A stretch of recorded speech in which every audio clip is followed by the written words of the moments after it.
নমস্কার, গল্পের গিরি চ্যানেলে আমি শ্রাবণী আপনাদের সবাইকে স্বাগত জানাই। আশা করি সবাই ভালো আছেন। আজ আমার শ্রোতা বন্ধুদের পাঠ করে শোনাতে চলেছি বনফুলের লেখা একটি ছোট গল্প জন্মান্তরে। আশা করি গল্পটি আপনাদের ভালো লাগবে। চলুন শুরু করা যাক আজকের পাঠ। দোষ যে কার তা বলা শক্ত।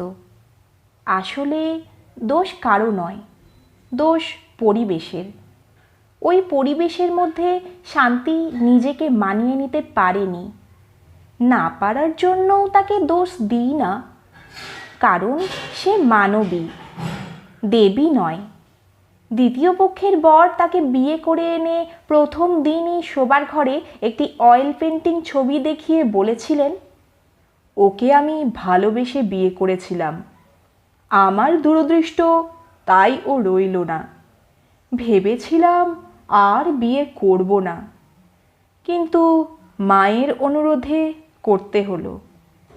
ওই ছবির নিচে রোজ দুটো করে মহীশূরী ধূপকাঠি জ্বেলে দিই, তুমিও দিও। আর একটা অনুরোধ করব, যদিও তুমি খোকনের মায়ের স্থান অধিকার করতে পারবে না, কিন্তু তবু ওকে কাছে টেনে নিও। এই কথা শোনা মাত্র খোকনকে কাছে টানার প্রবৃত্তি চলে গিয়েছিল শান্তির, আর ইচ্ছে হয়েছিল ওই ছবিটাকে টেনে আছড়ে মাটিতে ফেলে দিতে। তার স্বামী নরেশবাবু শিক্ষিত লোক, তিনি ঠিক প্রথম দিনই যদি ওই কথাগুলো অমন আবেগ গদগদ কণ্ঠে না বলতেন, তাহলে হয়তো শান্তির মনের অবস্থা অন্যরকম হতো। অন্য কারণও ছিল, নরেশবাবুর মা বিষধরী সর্পিণী একটি। যখন কথা বলেন মনে হয় ছোবল মারছেন। বিয়ের পরই তিনি শান্তির রূপের এবং শান্তির বাবা মায়ের ছোট নজরের যে কড়া সমালোচনা করেছিলেন, তাতে শান্তি যদি পাথরের মূর্তি হতো তাহলে ফেটে যেত। সে পাথরের মূর্তি নয় বলেই বিদীর্ণ হলো না, কিন্তু তার মনে বিষাক্ত হয়ে গেল। বাইরের লোক দেখানো ভাবে খোকনকে সে আদর করতে গিয়েছিল, কিন্তু নরেশবাবুর মা হাঁ হাঁ করে উঠলেন, এমন ভাব করলেন খোকন যেন শত্রুর কবলে পড়েছে। খোকনকে নরেশবাবুর মাই খাওয়াতেন, নাওয়াতেন, কাছে কাছে রাখতেন। খোকন রাত্রে তার কাছেই শুতো। নরেশবাবুর মা এমন একটা ভাব দেখাতেন যেন সংসারের সব কিছুই খোকনের। তার সেবা যত্নের কোনো ত্রুটি সহ্য করবেন না তিনি। তার সেবা যত্ন তিনি করবেন নিজের হাতে, আর শান্তি কেবল দাসীর মতো সে সেবার উপকরণ জুগিয়ে দেবে। খোকনের জামা কাপড়ে সাবান দেবে, তার জন্য ভালো মন্দ খাবার করবে, ব্যাস, আর কিছু না। খোকনের বয়স মাত্র 3 বছর, কিন্তু কি আদুরে, কি বায়নাদার ছেলে। বাড়ির আবহাওয়ায় তার কান্না, চিৎকার, চেঁচামেচির ঝড় বইত দিন রাত্রি। অতিষ্ঠ হয়ে উঠেছিল শান্তি। সে যদি লেখাপড়া জানতো, যদি অন্য কোথাও স্বাধীনভাবে জীবনযাপন করবার তার সুযোগ থাকতো, হয়তো পালিয়ে যেত সে। কিন্তু সে সুযোগ ছিল না তার। একটা অনড় খুঁটিতে বেঁধে সংসার তাকে চাপ কাটছিল। চাবুকটা হলো ওই খোকন, আর চাবুক চালাচ্ছিলেন তার ঠাকুমা। কিন্তু একটা কথা শুনলে আপনারা হয়তো বিস্মিত হবেন। ওই চাবুকটাকে, ওই খোকনকেই আদর করবার ইচ্ছা ক্রমশ অঙ্কুরিত হতে লাগলো তার মনে। অমন সুন্দর অনিন্দকান্তি ফুটফুটে ছেলে দেখলেই কোলে করতে ইচ্ছে করে, যে চুমু খেতে ইচ্ছে করে। কিন্তু তার এ গোপন ভালোবাসা প্রকাশ করবার উপায় ছিল না। তবু খোকনকে প্রায়ই সে আড়ালে ধরবার চেষ্টা করত। একদিন ধরেও ছিল, কিন্তু খোকন তার হাতে কামড়ে দিয়ে ছুটে পালিয়ে গেল আর চিৎকার করে বলতে লাগলো, ঠাকুমা ঠাকুমা, রাক্ষসী আমাকে জাপতে চলেছিল। সর্পিনী সঙ্গে সঙ্গে ফনা তুলে তেড়ে এলেন। এইভাবেই চলছিল, কিন্তু একভাবে চিরদিন চলে না। সর্পিনীরাও অমর নয়। খোকনের বয়স যখন 5 বছর, তখন তার ঠাকুমা মারা গেলেন। শান্তির মনে হলো এইবার বুঝি খোকন তার কাছে ধরা দেবে, কিন্তু দিল না। ঠাকুমা তাকে শিখিয়ে দিয়ে গিয়েছিলেন, শান্তি ডাইনি, শান্তি রাক্ষসী, ওর কাছে খবরদার যাসনি। কিছুতেই সে যেতে চাইতো না শান্তির কাছে। বাড়ির পুরনো ঝি সৌদামিনী তাকে তেল মাখাতো, স্নান করাতো, ভাত খাওয়াতো। সৌদামিনীর কাছেই রাত্রিবেলা শুতো সে। শান্তিকে সে নানাভাবে জ্বালাতন করত কেবল। কখনো তার কাপড় ছিঁড়ে দিত, কখনো তেলের শিশি উল্টে দিত, কখনো সাবানটা ফেলে দিত কুয়োর ভিতর। নরেশবাবু কিচ্ছু বলতেন না। শান্তি একদিন তাকে বলেছিল, ওকে তুমি একটু শাসন করো, কি দুষ্টুমি যে করে, আর আমাকে কি খারাপ খারাপ গাল যে দেয়। নরেশবাবু একটু মুচকি হেসে বলেছিলেন, আমার শাসনও শুনবে না, কারণ আমি তোমাকে বিয়ে করেছি।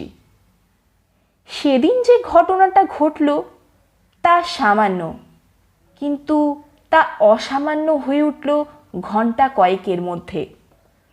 ভাড়ার ঘরে শব্দ শুনে শান্তি চিৎকার করে উঠল, কে রে? কোনো উত্তর নেই। ঘরের ভিতর ঢুকে দেখে খোকন নাগড়ির ভিতর হাত ঢুকিয়ে খেজুরে গুড় খাচ্ছে। বুকে মুখে হাতে খেজুর গুড় মাখামাখি। তবে রে, একটা চেলা কাঠ নিয়ে তেড়ে গেল শান্তি।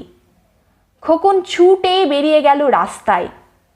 রাস্তায় বেরিয়ে সে হাসি মুখে চেয়ে রইল খিড়কির দরজাটার দিকে। ঠিক সেই সময়ে একটি ফটোগ্রাফার আবির্ভূত হলেন রাস্তার আর এক প্রান্তে।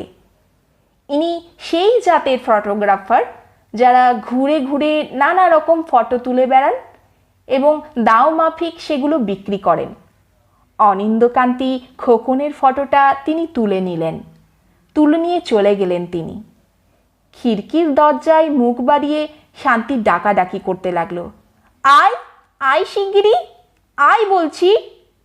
খোকন এলো না। হাসতে লাগলো, তবে রে। তাড়া করে বেরিয়ে এলো শান্তি। খোকন ছুটতে লাগলো। বেশিক্ষণ ছুটতে হলো না তাকে।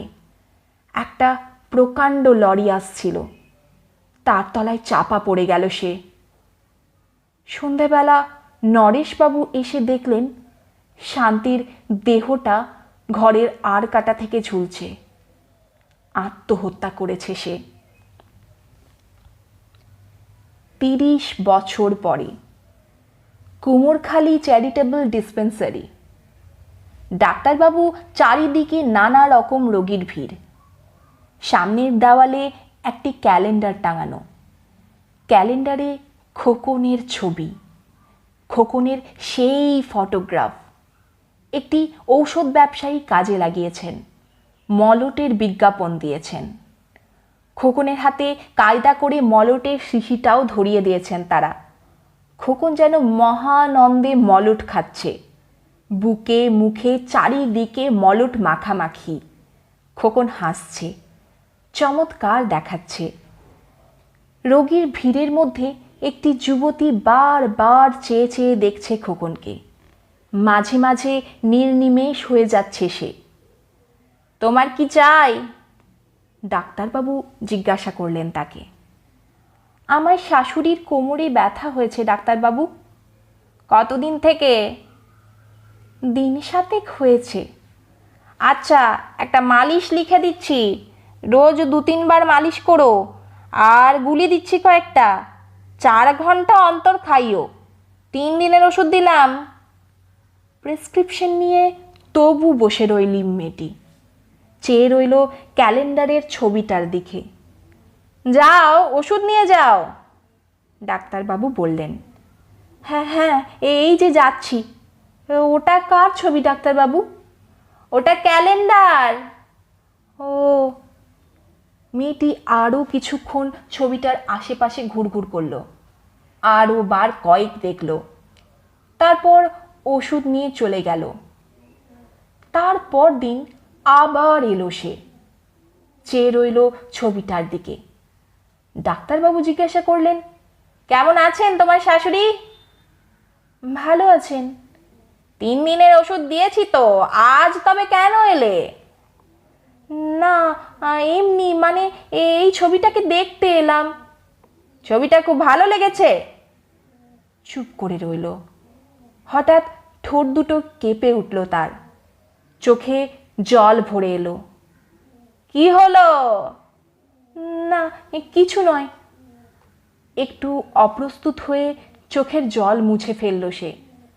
তারপর বলল, জানি না কেমন করে ওর ছবি এখানে এলো। কার ছবি? আমার আমার খোকনের। 5 বছর বয়সে সে মারা যায়। এ ছবি আপনি কোথায় পেলেন? ক্যালেন্ডার কি? নিরক্ষর পাড়া গিয়ে মেয়েকে ক্যালেন্ডার কি তা বোঝানো শক্ত। তোমার ছেলে এই রকম ছিল? অবিকল, সেই মুখ, চোখ, সেই হাসি। আচ্ছা, ছবিটা তুমি নিয়ে যাও। দেবেন আমাকে? দেবেন সত্যি? ডাক্তারবাবু ক্যালেন্ডারটা পেরে তার হাতে দিলেন। ছবিটাকে সে ক্রমাগত চুমু খেতে লাগলো। আমাকে ছেড়ে কোথায় পালিয়েছিলি? কোথা পালিয়েছিলি? চল বাড়ি চল। ছবিটাকে বুকে জড়িয়ে নিয়ে চলে গেল। ছবি জন্মে খোকন যে মাকে পেল, সে তার নিজের মা শান্তি, না আর কেউ, কে জানে। আপনারা শুনছিলেন বনফুল রচিত জন্মান্তরে ছোট গল্পটি। কেমন লাগলো অবশ্যই কমেন্টে জানাবেন। আবারও ফিরে আসবো অন্য কোনো পাঠের প্রচেষ্টায়। ভালো থাকবেন, সুস্থ থাকবেন। নমস্কার।